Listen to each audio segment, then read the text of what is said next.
ఒక మనిషి చనిపోతే ఆ కుటుంబ సభ్యుల్ని పలకరించడానికి వెళ్ళినా కూడా ఆంక్షలు పెట్టి ఇబ్బంది పెట్టాలనేటువంటి ప్రయత్నం చంద్రబాబు నాయుడు గారు చేయటం చాలా దురదృష్టకరమని ఈ సందర్భంగా నేను చెప్పదలుచుకున్నాను.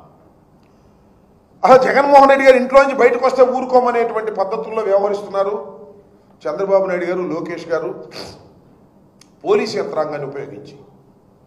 మొన్న పొదిలి వ్యవహారంలో కూడా చూసాం. జగన్మోహన్ రెడ్డి గారు పొదిలి పొగాకు రైతులను పరామర్శించడానికి వెళ్ళారు. వెళ్తే ఏంటంటే మీరు చేసే ఎక్కిలి చేష్టలు నాకు అర్థం కాలేదు. అమరావతి మహిళలు ఏదో ఎవరో అన్నారని కేసులు పెట్టారు, అది వేరే విషయం. కొమ్మినేని శ్రీనివాస్ గారిని అరెస్ట్ చేశారు, అది వేరే విషయం. అక్కడ మహిళల్ని రెచ్చగొట్టి ఓ 10 మందిని నల్లబెల్లులు పెట్టి క్షమాపణ చెప్పాలి, ఎదురు వస్తారా? ఏమిటి చేష్టని అడుగుతా ఉన్నా. అదేమంటే వాళ్ళు మా మీద అందరి మీద కేసులు పెట్టారు. కేసులు పెట్టి కోర్టులో ప్రొడ్యూస్ చేసేటువంటి పరిస్థితి చేస్తున్నారు. ఒక రాక్షసత్వంగా మీరు ప్రవర్తిస్తున్నారు. ఇవాళ జగన్మోహన్ రెడ్డి గారు కూడా రెంటపాల గ్రామం వెళ్ళి ఆ కుటుంబాన్ని పరామర్శించాలనుకుంటే ఒక బాధిత కుటుంబం పోలీసుల యొక్క దౌర్జన్యం వలన, పోలీసుల యొక్క హెరాస్మెంట్ వలన ఆత్మహత్య చేసుకున్నటువంటి వ్యక్తి నాగమల్లేశ్వరరావు. ఇవాళ కూడా ఒక ఆయన గుత్తా లక్ష్మీనారాయణ గారు పోలీసు హెరాస్మెంట్ తట్టుకోలేక ఆయన కూడా విషం తాగి వాళ్ళ హాస్పిటల్లో చావు బతుకుల మధ్యలో ఉన్నాడు. ఈ విధంగా పోలీసు యంత్రాంగం నాయకుల మీద, మా నాయకుల మీద పడి ఇష్టం వచ్చినట్టుగా ప్రవర్తన చేస్తుంటే వారికి మనోధైర్యాన్ని కల్పించడం కోసం, వారి కుటుంబాలకు మనోధైర్యాన్ని కల్పించడం కోసం జగన్మోహన్ రెడ్డి గారు వెళ్తే మేము సహించమనే పద్ధతుల్లో ఇది చాలా దుర్మార్గమైనటువంటి అంశం. ప్రజాస్వామ్యంలో ఇవి తగదు. అనేక సందర్భాల్లో అనేక చోట్లకు వెళ్తాం, వాళ్ళని పరామర్శిస్తాం. సరే, జగన్మోహన్ రెడ్డి గారు వెళ్తున్నారంటే చాలామంది అనుసరిస్తారు. అది భగవంతుడు ఇచ్చినటువంటి అదృష్టం, రాజశేఖర రెడ్డి గారు ఇచ్చినటువంటి క్రేజ్ ఆయనకి. దాన్ని మీరు ఎలా కంట్రోల్ చేసుకోవాలో ఆలోచించాలి తప్ప ఈ రకమైనటువంటి పిచ్చి చేష్టలు చేయటం చంద్రబాబు నాయుడు గారికి, పోలీస్ యంత్రాంగానికి సరైనటువంటి విధానం కాదని ఈ సందర్భంగా నేను చెప్పదలుచుకున్నాను. ఈ భారతదేశంలో ఎక్కడికైనా వెళ్ళి స్వేచ్ఛ భారత పౌరుడికి ఉంది. దానిలో మాజీ ముఖ్యమంత్రి గారికి ఖచ్చితంగా ఉంటుంది. తమ కార్యకర్త మరణిస్తే ఆ కుటుంబాన్ని ఓదార్చవలసినటువంటి బాధ్యత జగన్మోహన్ రెడ్డి గారికి ఉంది. కాబట్టే 18వ తారీఖున వెళ్ళి వారిని పరామర్శించి పలకరించి రావాలని నిర్ణయించుకున్నారు, వెళుతున్నారు. దానికి మీరు అడ్డంకులు సృష్టించడం సరైనటువంటి విధానం కాదు. అది అప్రజాస్వామికం, కక్షపూరితం. అది జగన్మోహన్ రెడ్డి గారు బయటకు వస్తే మేము బతకలేమనేటువంటి పరిస్థితులు మీరుంటే నాకు అర్థం కాదు. మీ తెలుగుదేశం పార్టీ బయట రాకుండా లోపల ఎట్టి పెట్టేస్తారు.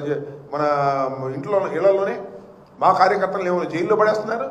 జగన్మోహన్ రెడ్డి గారిని ఇంట్లో బంధించి ఏదో చేయాలని మీరు అనుకుంటున్నారు. ఇది చాలా ప్రమాదకరమైనటువంటి సంకేతాలు ఇస్తుంది.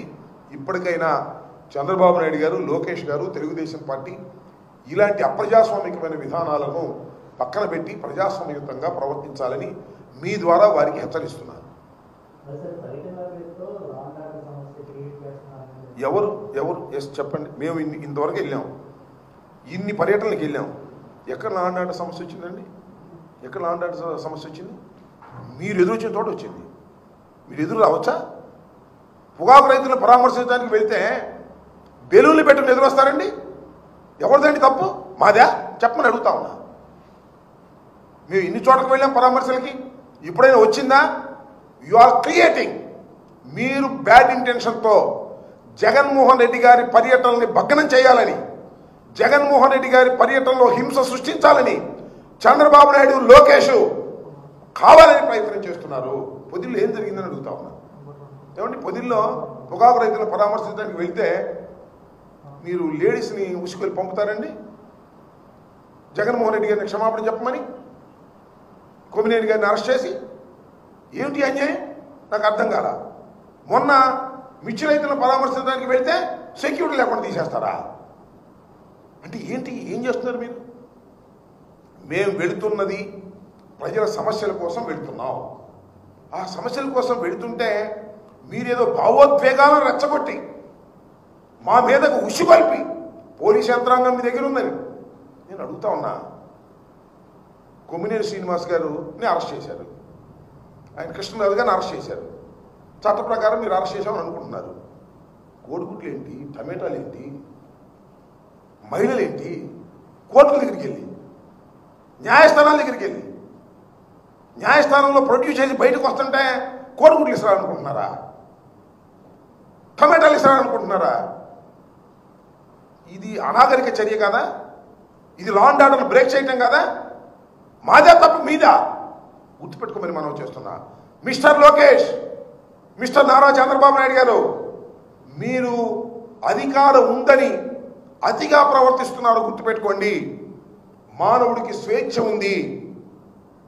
ఆ స్వేచ్ఛ ప్రకారం మేము వెళ్తున్నాం. That is our right. మీరు ఇటు పోలీసులను ఉపయోగిస్తారు, ఇటు మీ కార్యకర్తలను రెచ్చగొట్టి మీరు ఆ కార్యకర్తలను ఉపయోగిస్తారు. ఏదైనా జరిగితే కేసులు మా మీద పెడతారు. ఇదేగా జరుగుతుంది. ఇంతకన్నా ఏమైనా తేడా ఉందా చెప్పండి.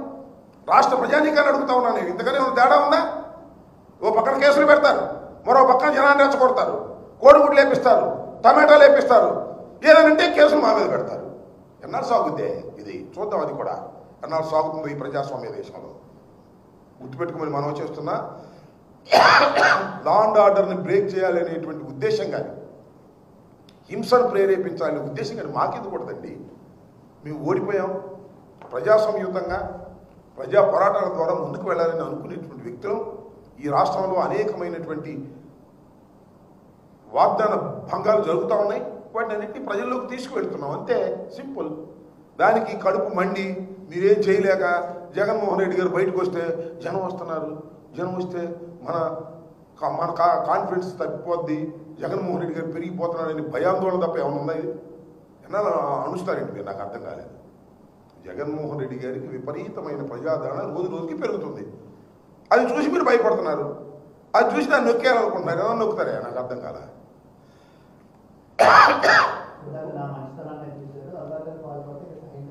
ఎవరిది? చంద్రబాబు నాయుడు గారి మంచితనం చాలా కాలం నుంచి చూస్తున్నాగా. ఎన్టీ రామారావు అధికారంలో దించి దగ్గర నుంచి చూస్తున్నాము. ఏమండి, హరికృష్ణని పక్కన నెట్టిన దగ్గర నుంచి ఆయన మంచితనం చూస్తున్నాం. ఆయన పేరేంటి వెంకటేశ్వరరావు పక్కన నెట్టినప్పటి నుంచి మనం మంచితనం చూస్తున్నాం. చాలా కాలం నుంచి ఆయన మంచితనాన్ని చూస్తున్నాం. మన కొత్తగా చూసేది ఏముంది? కొత్తగా చూసే మంచితనం ఏమి లేదు. ఇప్పుడు ఆయనకి 75, 76 ఉన్నాయి. నాకేమో 66, 67 ఉన్నాయి. నా చిన్నప్పటి నుంచి ఆయన మంచితనం చూస్తూనే ఉండా. ఇందిరాగాంధీకి వెన్నుపోటు పొడిచి మామగారి పార్టీలోకి వచ్చిన మంచితనాన్ని చూసాం. ఆ మామగారిని వెన్నుపోటు పొడిచి పార్టీ మొత్తాన్ని ఆక్రమించుకుని మంచితనం చూసాం. హరికృష్ణ తొక్కేసిన ముందే మంత్రి ఇచ్చాడు హరికృష్ణకి, తర్వాత తొక్కేసిన మంచితనం చూసాం.